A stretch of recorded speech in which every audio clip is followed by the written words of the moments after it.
तिकडून इकडे जिल्हा परिषद मध्ये सुद्धा भाजपमध्ये होते तर राष्ट्रवादीत गेले, आता राष्ट्रवादी मधून भाजपमध्ये आले. अविनाश, ज्याच्या नावाचा शेवट नाश, ज्याच्या नावाचाच नाश आहे तो विकास करेल. आता माझ्या पूर्व वक्त्याने सांगितल्यानुसार ही जी लढाई आहे, ही लढाई या देशामध्ये मनोबल स्थापन करण्याची लढाई आहे. तर दुसरीकडे डॉक्टर बाबासाहेब आंबेडकरांनी दिलेला जो संविधान आहे, त्या संविधानाने या देशाचा राज्यकारभार चालावं यासाठी ही संविधान वाचवण्याची लढाई आहे. आणि म्हणून आपण सर्व लोकांनी या देशाच्या संविधानाच्या रक्षणासाठी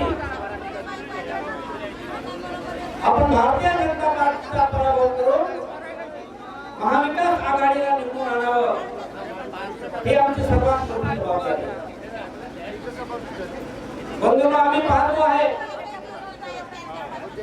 विरोधी पक्षाकडून एक आरोप लावले जाते.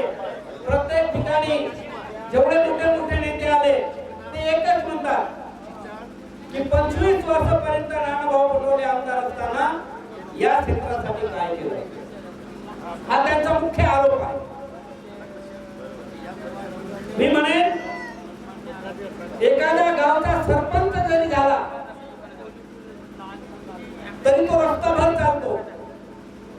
एखादा व्यक्ती जिल्हा परिषदचा सदस्य झाला तर तो कालला टाईट करून चालतो.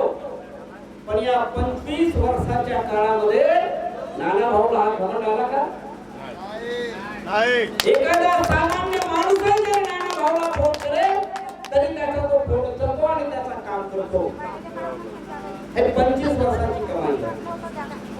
नानाभाऊ पटोले सामान्य माणसा म्हणजे सामान्य माणसाच्या मनामध्ये नानाभाऊ विषयी हा गर्व आहे की माझा कोणताही काम झालेला टिकला आणि मी साधा फोन केला तरी तो माझा काम झाल्याशिवाय राहत नाही. हा आत्मविश्वास या नागरिकांमध्ये निर्माण करण्याचा काम नानाभाऊने केलं.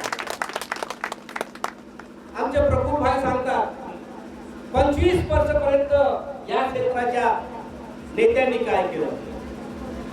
मी त्यावेळी त्यांच्या सोबत राष्ट्रवादीमध्ये काम करत होतो. आम्ही लोकांना म्हणत होतो की प्रफुल्ल पटेलकडे एवढा मोठा पैसा आहे की त्याला 5 पैसे खायची गरज नाही. पण जेव्हा ते मंत्री झाले, राफेलचा घोटाळा त्यांचा उघडकीस आला, त्यांच्यावर ईडीची धाड पडली, त्या मुंबईमध्ये सीजी हाऊस त्यांचा आहे तो जप्त झाला, त्यांना तुरुंगात जायची वेळ आली. तुरुंगात जावं लागू नये म्हणून ते भाजपामध्ये गेले. हा भ्रष्टाचार तर नानाभाऊंनी केला नाही. आरोप करतात नानाभाऊंनी 25 वर्षात काय केला. माझा प्रश्न आहे, प्रफुल्ल पटेल या ठिकाणी आले, त्यांनी आपल्या भाषणामध्ये सांगितलं की मी भेल आणला आणि नानाभाऊ दिल्लीमध्ये जाऊन तो भेलचा कारखाना बंद पाडण्यासाठी प्रयत्न केला. माझा प्रश्न आहे प्रफुल्ल भाई पटेलांना की 5 वर्ष मेंढे साहेब खासदार होते, 5 वर्ष खासदार मेंढे साहेब होते, 36 इंचाचा प्रधानमंत्री, या 36 इंचाची छाती आहे ते प्रधानमंत्री दिल्लीमध्ये होते. 5 वर्ष मेंढेंनी काय केलं? का नाही आणला तो भेलचा कारखाना?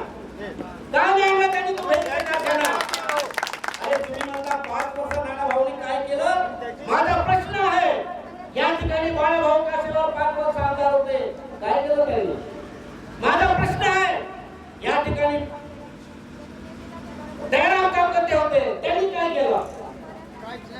उगीच नानाभाऊंना बदनाम करण्याचा प्रयत्न या ठिकाणी केला जात आहे, कारण यांच्याकडे दुसरा काहीही आरोप करायला जागा नाही. आरोप